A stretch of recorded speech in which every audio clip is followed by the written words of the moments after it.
Hi everyone, it's Dave from Vinyl Nirvana. Today we're going to be going over the setup of a dual 1019. What exactly you'd be doing it when you do with it when you get it in your home after purchasing from Vinyl Nirvana. You're going to need the pieces that are in front of you here. You can have either a straight or a Phillips screwdriver. On the large size is good. A Shure Stylus force gauge is something that I recommend everybody who owns a turntable to have. You need the counterweight, which is going to be in the box, the center spindle, which is in the box, and then your platter, one-piece platter, which is also in the box. Excuse me, as usual, I'm on camera alone here, and so we're just going to try to get a good angle here for us to explain things with me being solo. So at this point you're going to want to have the turntable unplugged because you don't want to have the automatic functions coming on as you're working with the tone arm.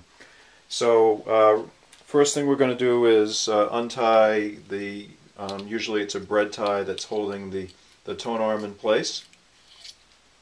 And there's also a little lock here, so we're going to unlock that in order to use the turntable. The big heavy platter, make sure you grasp that carefully in two hands, and the center hole I'm going to use to line up over the center hole that's here. I actually don't have very good light here, so I have to look a little bit underneath.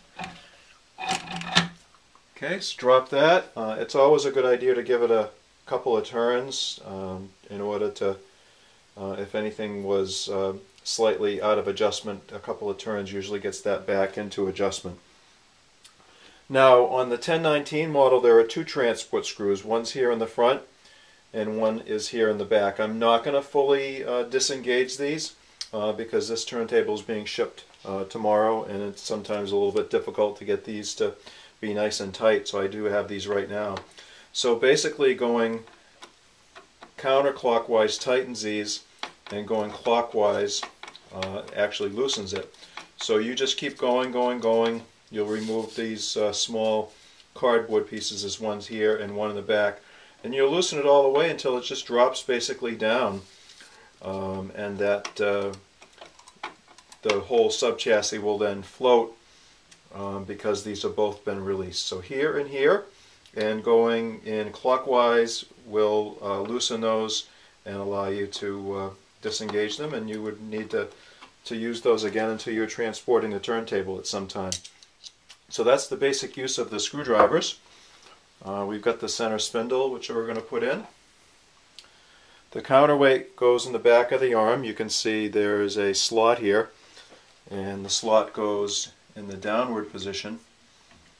And there's a small, I'm going to put the lock back on the arm here. There's a small set screw on the side here that I'm loosening, and I'm just going to start at a guess point here as to what we want.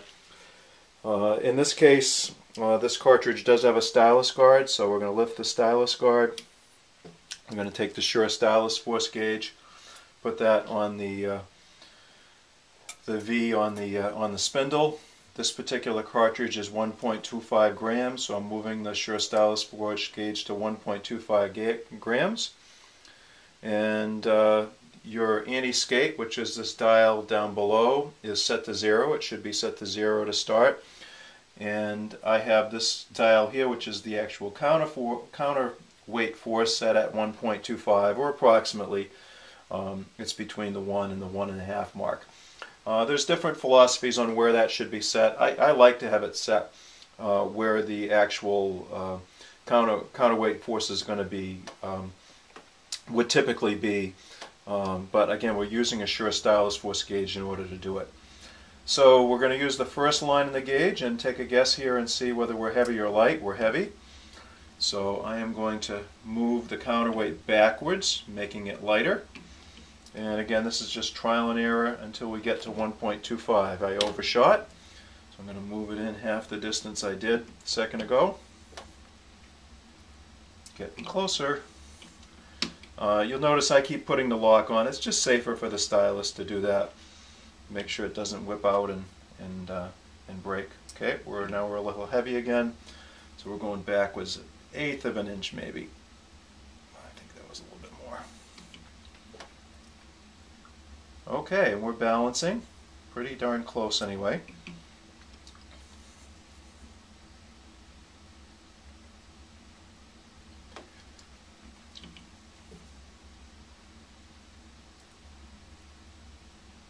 Okay, and we're balancing now. So that means the tracking force is set to 1.25 grams when that's balancing, and you're going to want to go down to the anti-skate and move that dial over. There is a mark there, so that's at 1.25 or thereabouts. And at this point you're ready to play a record. You'll need to obviously plug in your AC and plug in your RCA plugs, hook up your ground.